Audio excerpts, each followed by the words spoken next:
Rolls, sound speeds, got our B-roll camera rolling.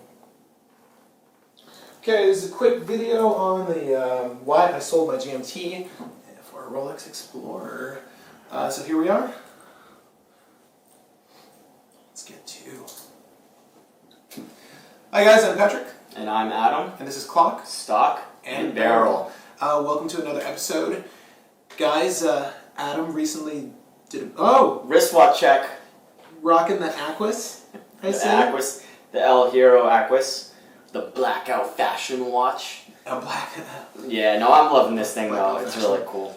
It's sick. I've got my 65 on. I'm giving this a lot of attention these days, not only because I intend to review it shortly, but because I had a Sin 556i a little while ago, and I was telling Adam that watch felt like perfection, and I'm sort of reevaluating my thoughts here because this watch kind of feels like perfection. Yeah, it really is perfect. It's 40 millimeter size, super light bracelet. We'll get into everything in the video, but long story short, this thing is incredible. Yeah, so, very happily wearing this guy right now. Can you see how happy I am? Okay.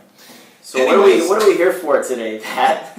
What are we talking about? Adam had a GMT, like the iconic Pepsi GMT, whatever.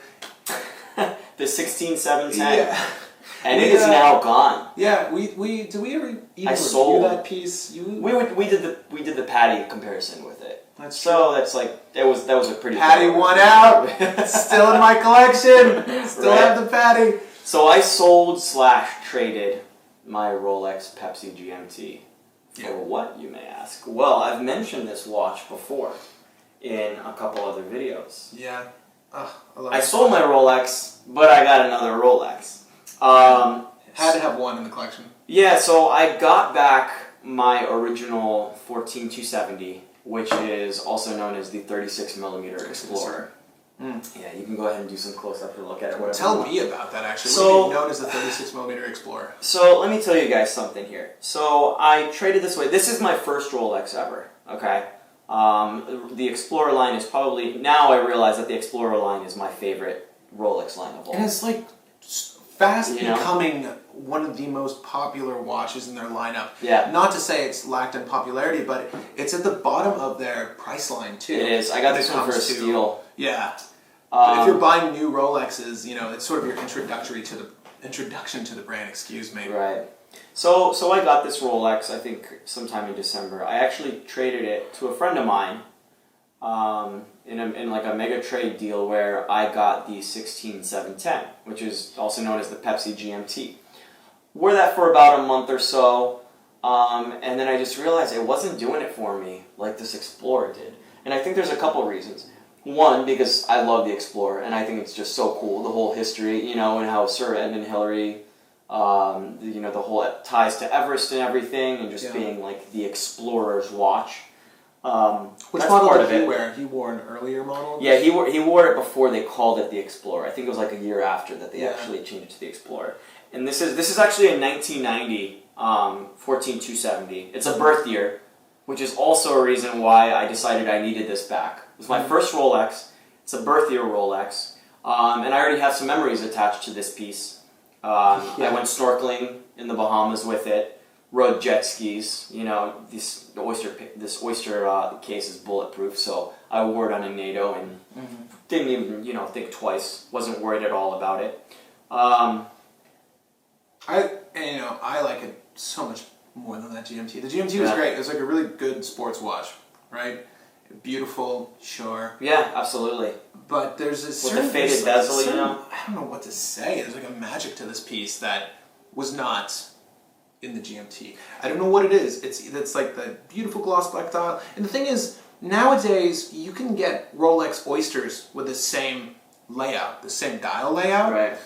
Yeah, so there is a bit of a magic to this piece. And I don't know, maybe like part of it is like the aesthetic, and kind of like the vintage charm of it, even though the Pepsi had the charm. But maybe there's some, since my personal story with it too, that might be adding to it, True enough. I mean, I remember seeing this for the first time when you had it on your wrist. We went to a Watch Buys event, watchbuy.com. The German, it's a company it's a US-based company. They're the only people in the US that sell Sin watches. Right. But we went to an event. I remember seeing this on Adam's wrist, and you know, I didn't really think much of Rolex. I still don't. No, I like Rolex.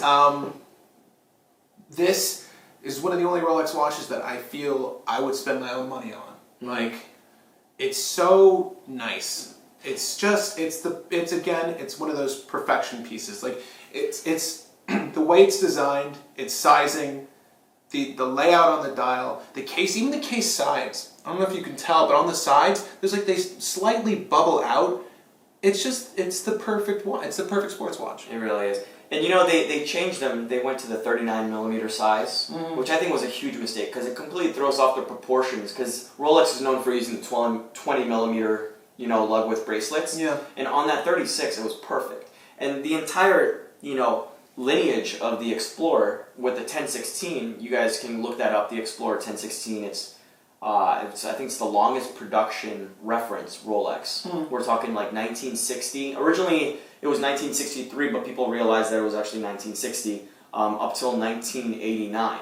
So this is one of the first years that they changed pretty much the dial to this 14270 style. Yeah. Which is beautiful. You know, those hands, like everything, the proportions on this dial are perfect. Yeah. They hit it on the head. Like, don't mess with a good thing. Yeah. I'd love it if they reissued this. I don't like the new Explorers. I think they've changed it up, but they had a run of Explorers that had these shortened handsets. You know what I'm talking about. This last year is when they extended those hands just a little bit. What was that reference number? 214270. They actually changed. They didn't change the reference number. I'm pretty sure, almost positive, they just changed the hands for 2016, but they kept the reference number. And I'm glad they. I mean, there was such an outbreak. It looked disproportional. Right. I would put my money on one of these. And it's as a collector and as just a watch owner, this is a perfect watch. And it's perfect for me too because it has the Hulse case, so I can. Yeah. So you guys know I'm a strap whore. So as you can see, it's on an aftermarket leather strap right now, which I love. I love the look of it. So it's really just the perfect watch, and I think part of the reason that I love this Explorer so much too, this 36mm, is it's so understated. You know, it's not like the typical. We live in New York. Every single freaking analyst and business person in any elevator wears a Rolex ceramic sub. Yeah. So I think I kind of like that this is sort of under the radar, and if someone looks at it really quickly first, it's like, oh, that's not a Rolex, is it? Like, what is that? You know, it doesn't have that typical bezel sports Rolex look to it, you know? And I like that, because for me, I'm not trying to show off that I have a Rolex. It's like I love owning. It's what that Tudor Black Bay 36 is trying to pull off. Exactly. Unsuccessfully, in my opinion. Yeah. You can hate me for that. I kind of like the look of it. I like it, but it's not. I think it's not that. That's true. The bezel's very wide. It's a good looking watch. Yeah. Aesthetically, I don't know. I wish they would make this 36 Explorer again. Yeah. I mean, like I said, guys, this is one of my favorite references of all time. Coincidentally, it's one of the cheaper Rolexes that you can buy right now. How's that? Yeah. I would love to own a 1016 one day. Probably won't happen because those in great condition are getting to that $10,000 mark already. I mean, vintage Rolex is just going absolutely. Man, if I were to sell a Rolex to get another Rolex, I'd love a vintage Milgauss. Yeah, absolutely. I love the modern Milgauss. They're very, very underrated, I think, and underappreciated as well. Yeah, I'm seeing more and more of those on the wrist, though. Yeah. Coincidentally enough, but no, can you blame them? I mean, that GMT was fantastic, but this guy, amazing, awesome watch, right? But you have a above average wrist size, I think. 7.25. You know, so I'll kind of give you guys a wrist shot. It looks pretty small. Keep in mind, it also looks a lot smaller when it's on leather. I actually have an aftermarket bracelet coming for this. Because I purchased this head only, and I'm not willing to drop $600, $700, $800 for a Rolex bracelet. Look at your wrist; it doesn't. But yeah, it's not too bad, you know. And I mean, it's like I said, perfectly understated. I love the raised crystal on there. Ever so slightly. Yeah. I can't say enough about this watch. I mean, absolutely love it, man. Absolutely love it, and it looks great on a NATO. Like I said, I was jet skiing and snorkeling with this thing on a black NATO during an entire cruise. It's with those whole scale. I mean, it's perfect. It really is. Yeah, perfect. guys, I if love you it. love your Explorer, shout out. We'd love to see some images. We run an Instagram under the same name, Clock, Stock, and Barrel. Also, you can find that Insta on our homepage. Feel free to share some pictures of your Rolex or any watch that you love. We're hoping to get more shares on our channel.